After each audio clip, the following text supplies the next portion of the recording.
अस्सलाम वालेकुम दोस्तों, सामने से आ रही है कंटेनर ट्रेन जो कि क्रॉस करेगी बादल नाला रेलवे स्टेशन, जिसे लीड कर रहा है GMU 30।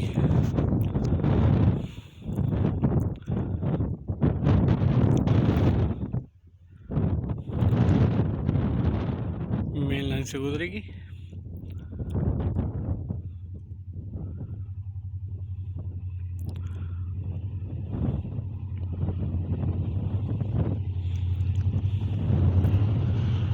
बयासी 04 लीड पर है।